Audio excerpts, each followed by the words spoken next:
पिताजी, आपने मेरे लिए किया ही क्या है? अजी सुनते हो, राम को कंपनी में जाकर टिफिन दे आओगे क्या? क्यों, आज टिफिन लेकर नहीं गया? पाटिल जी ने पूछा। आज राम की कंपनी के चेयरमैन आ रहे हैं, इसलिए राम सुबह 7 बजे ही निकल गया और इतनी सुबह खाना नहीं बन पाया था। ठीक है, दे आता हूँ मैं।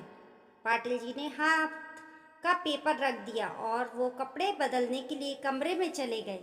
रूपा जी ने राहत की सांस ली। पाटिल जी तैयार हुए, मतलब उसके और राम के बीच हुआ विवाद उन्होंने नहीं सुना था।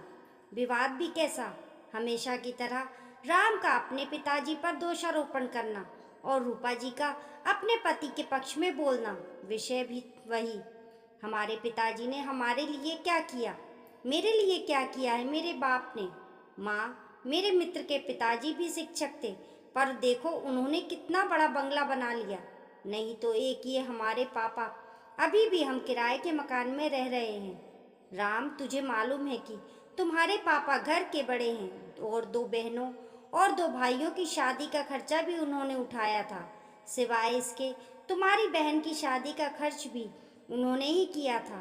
अपने गांव की जमीन की कोर्ट कचहरी भी लगी ही रही। ये सारी जवाबदारियां किसने उठाई? क्या उपयोग हुआ उसका?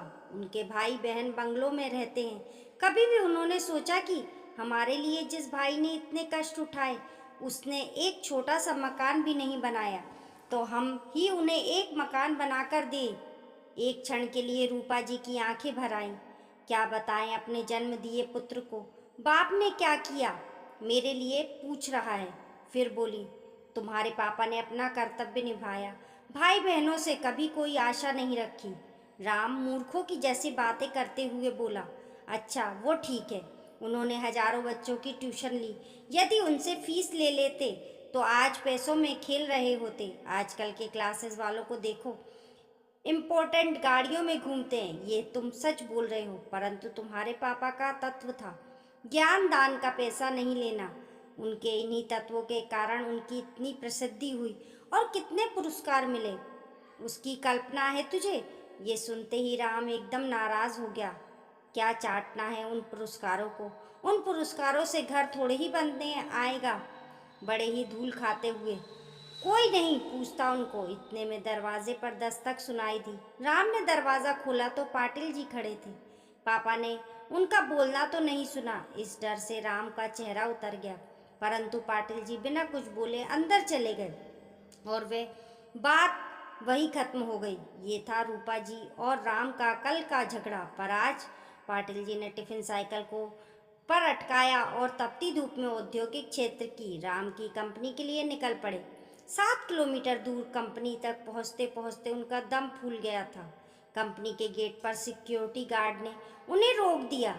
राम, पाटिल साहब का टिफिन देना है। अंदर जाऊं क्या? अभी नहीं, साहब आए हुए हैं, गार्ड बोला।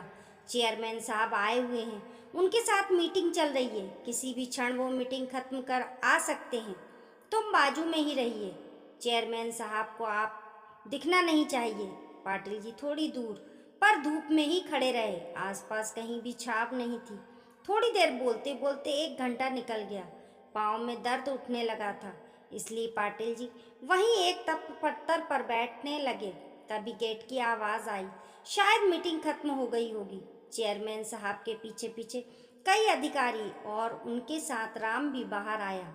उसने अपने पिताजी को वहां खड़ा देखा तो मन ही मन नाराज हो गया।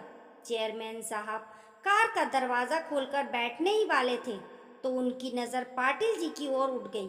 कार में ना बैठते हुए वो वैसे ही बाहर खड़े रहे। वो सामने कौन खड़ा है? उन्होंने सिक्योरिटी गार्ड से पूछा।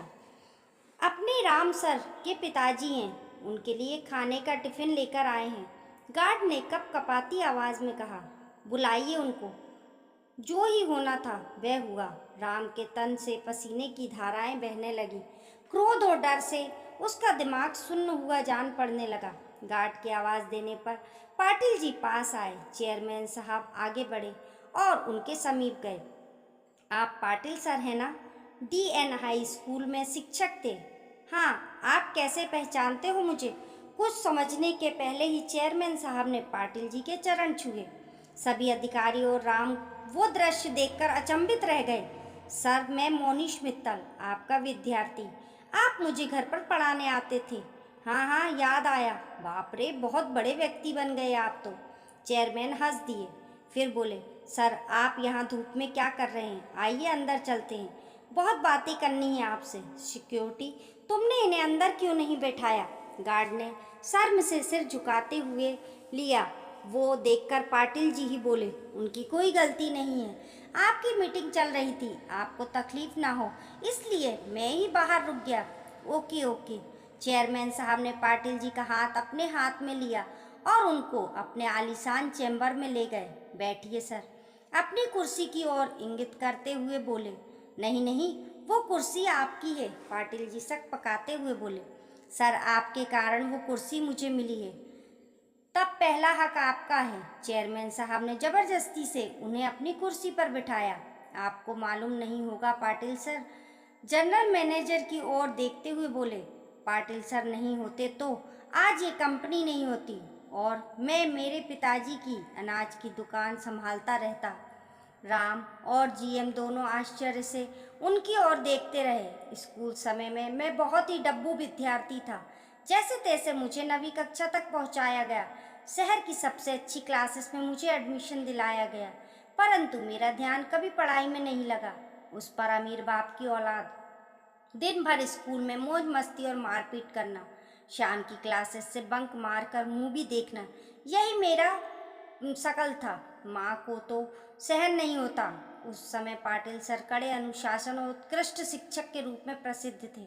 माँ ने उनके पास मुझे पढ़ाने की विनती की, परंतु सर के छोटे से घर में बैठने के लिए जगह नहीं थी, इसलिए सर ने पढ़ाने में असमर्थता दर्शाई। माँ ने उनसे बहुत विनती की और हमारे घर आकर पढ़ाने के लिए मुंह मांगी फीस का बोला। सर ने फीस के लिए तो मना कर दिया, परंतु अनेक प्रकार की विनती करने पर घर आकर पढ़ाने को तैयार हो गए। पहले दिन सर आए, हमेशा की तरह मैं शैतानी करने लगा। सर ने मेरी अच्छी तरह से धुनाई कर दी। उस धुनाई का असर ऐसा हुआ कि मैं चुपचाप बैठने लगा। तुम्हें कहता हूँ ना राम, पहले हफ्ते में ही मुझे पढ़ने में रुचि जागृत हो गई। तत्पश्चात मुझे पढ़ाई के अतिरिक्त कुछ भी सुझाई नहीं देता था। सर इतना अच्छा पढ़ाते थे। अंग्रेजी, गणित, विज्ञान जैसे विषय जो मुझे कठिन लगते थे वो अब सरल लगने लगे थे। सर कभी आते नहीं थे तो मैं व्यग्र हो जाता था। 9वीं कक्षा में मैं दूसरे नंबर पाया आया। माता पिताजी को खूब खुशी हुई। मैं तो जैसे हवा में उड़ने लगा था। 10वीं में मैंने सारी क्लास छोड़ दी और सिर्फ पाटिल सर से ही पढ़ने लगा और 10वीं में मेरिट में आकर मैंने सबको चौंका दिया था। My goodness! पर सर फिर भी अपने सर को फीस नहीं दी। जनरल मैनेजर ने पूछा। मेरे माँ पिताजी के साथ मैं सर के घर बैठे लेकर गया। पिताजी ने सर को 1 लाख रुपए का चेक दिया। सर ने वो नहीं लिया। उस समय सर क्या बोले वो मुझे आज भी याद है। सर बोले, मैंने कुछ भी नहीं किया, आपका लड़का ही बुद्धिमान है, मैंने सिर्फ उसे रास्ता बताया और मैं ज्ञान नहीं बेचता, मैं वो दान देता हूँ। बाद में मैं सर के मार्गदर्शन में ही 12वीं में पुनः मेरिट में आया। बाद में बीई करने के बाद अमेरिका जाकर एमएस किया और अपने शहर में ही ये कंपनी शुरू की। एक पत्थर को तराश कर सर ने हीरा बना दिया और मैं ही नहीं, जो तो सर ने ऐसे अनेक असंख्य हीरे बनाए हैं। सर आपको कोटि कोटि प्रणाम। चेयरमैन साहब ने अपनी आंखों में आए आंसू रुमाल से पोंछे। परंतु ये बात तो अद्भुत ही है कि बाहर शिक्षा का और ज्ञान दान का बाजार भरा पड़ा होकर भी सर ने 1 रुपया भी ना लेते हुए हजारों विद्यार्थी को पढ़ाया। ना केवल पढ़ाया पर उनमें पढ़ने की रुचि भी जगाई। वाह सर, मान गए आपको और आपके आदर्श को। पाटिल जी की ओर देखकर जीएम ने कहा, अरे सर, ये व्यक्ति तत्वनिष्ठ हैं, पैसों और मान सम्मान के भूखे भी नहीं हैं, विद्यार्थी का भला हो यही एकमात्र उद्देश्य था। चेयरमैन बोले, मेरे पिताजी भी उन्हीं में से एक हैं। एक समय भूखे रह लेंगे पर अनाज में मिलावट करके बेचेंगे नहीं, ये उनके तत्व थे। जिंदगी भर उनका पालन किया, ईमानदारी से व्यापार किया, उसका फायदा आज मेरे भाइयों को हो रहा है। बहुत देर तक कोई कुछ भी नहीं बोला। फिर चेयरमैन ने पाटिल जी से पूछा, सर आपने मकान बदल लिया या उसी मकान में रहते हैं? उसी पुराने मकान में रहते हैं सर। पाटिल साहब के बदले में राम ने ही उत्तर दिया। उस उत्तर में पिताजी के प्रति छिपी नाराजगी तत्पर चेयरमैन साहब की समझ में आ गई। तय रहा फिर।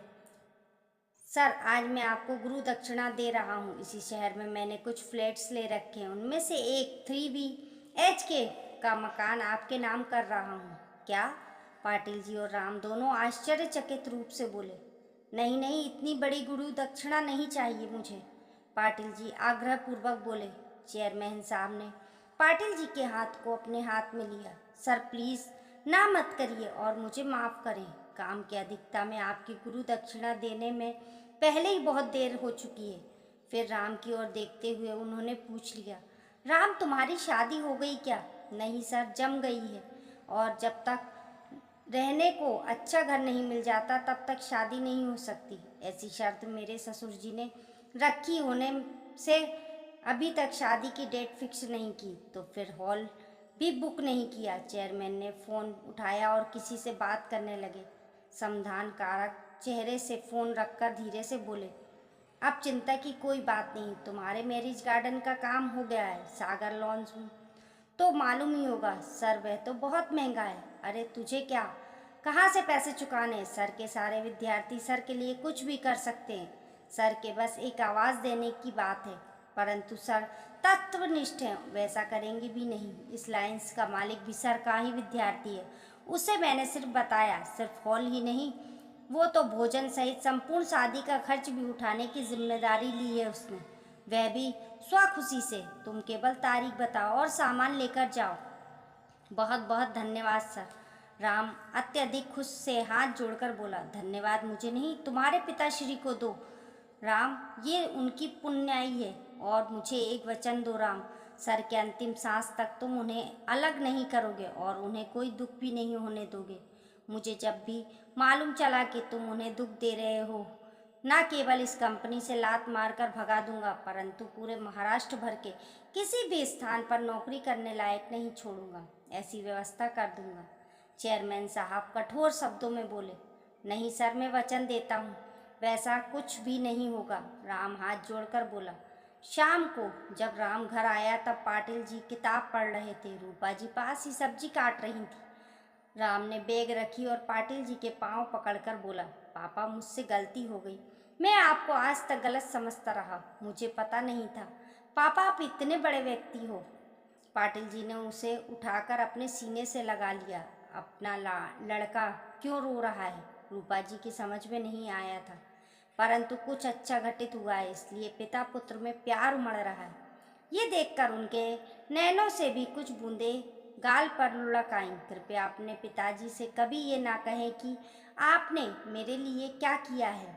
जो भी कमाना हो वो स्वयं अर्जित करें। जो शिक्षा और संस्कार उन्होंने दिए हैं वही कमाने के लिए पथ प्रदर्शक रहेंगे। मातृ देवो भवा पितृ देवो भवा। दोस्तों, आपको ये स्टोरी कैसी लगी कमेंट करके ज़रूर बताइए, और पसंद आने पर लाइक और शेयर करें। ऐसी ही अच्छी अच्छी कहानियों के लिए चैनल को सब्सक्राइब करना ना भूलें। मिलते हैं फिर एक नई कहानी के साथ।